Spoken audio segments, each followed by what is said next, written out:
Let me apologize in advance for the potential impact that this video message offers you, as it is one thing to be unconscious to the bliss of our ignorance, and quite another to willfully realize what is ignorantly missed by most of us.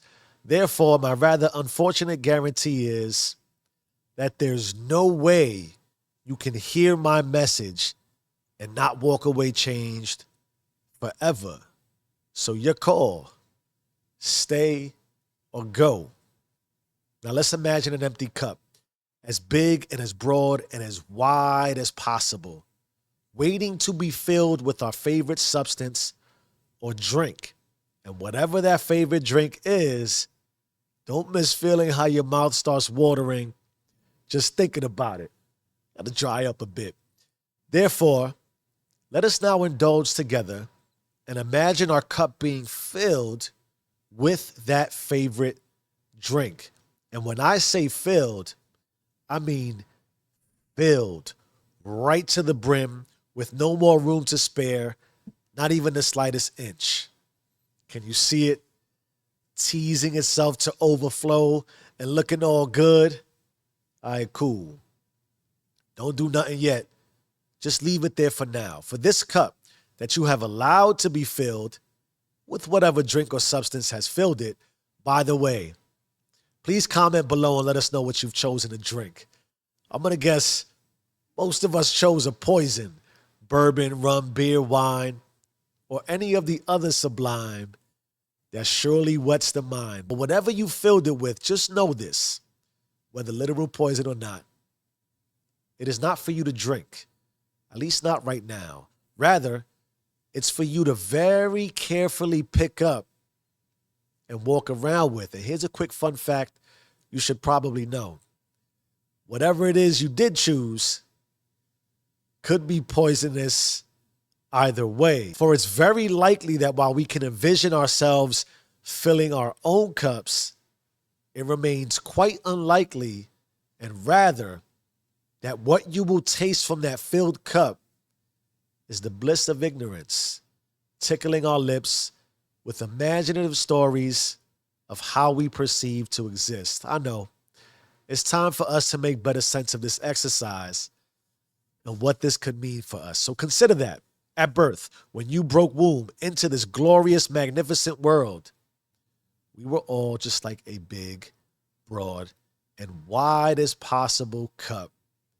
And because we can't all be introduced to the world with the wisdom of Solomon, and boy was he wise, your cup, which you walk around with and walk around as today, has been filled by another cup, to which certainly we can reason that who and how your cup was filled has no bearing on your free will, your gift from God. This wasn't your choice, because clearly this wasn't you who poured into you. How could you? So again, I am left to ask, what could this possibly mean for us and for our lives? Ignoring what should be obvious at this point of how it got filled, but now, for one, a full cup no longer has any room for additional substance. Don't miss that. Because clearly, we can see that anything added to this full cup will only cause it to overflow. Therefore, none of us would rationalize a reason to add anything new, as anything added additionally as new would just spill over and create a mess, which clearly we're trying to avoid. So we walk around knowing all we need to know and having what we need to have in order to protect the contents of our cup, to which I confess, quite contrary to popular messaging, I don't know that there's anything wrong with thy cup or anyone's cup. For who's to say or judge what is right or wrong with a filled cup? Isn't that the intention of a cup? But here's what I have learned, that a full cup certainly contains belief, certainty, conviction, confidence, and credence, assurance, dependence, influence, and persuasion. Sounds good, right? Why wouldn't it? Those are all highly desirable traits that I would reason reside in all of us in our four cups. For else, how else would we know to trust and protect the contents which prove our cups to be full and filled? Henceforth, the quagmire that ensues. For we have already established to be filled with what we know leaves us no room for what we do not know, implying, therefore, that there is nothing left to learn. To be sure of what we see and have leaves nothing left to be seen or had, implying, therefore, remaining dreams will be forever unseen or unhad. I guess what I'm saying is what we believe, therefore, implies we won't become unbelievable with our lives. But let me pause that momentum and redirect to our referendums. Your cup is full, and my question remains, why? Here's what I believe. Now hold on to your cup, please, and hold on tight. Nothing much has changed principally in our lives. The mob is the mob and influenced by hiding intention in plain sight. There's nothing vague or ambiguous about this fact. We remain influenced by materialism, a voracity for gluttonous rapaciousness, this ravenous starvation and infatuation to be accepted and ingratiated, aligned with someone else's imagery of sensationalism. Let me be accepted, please.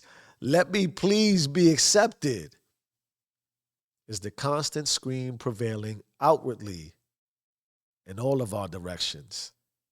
From overthought posts, this overdose of who got most, social facade mayhem, and all other anthems of let's play pretend.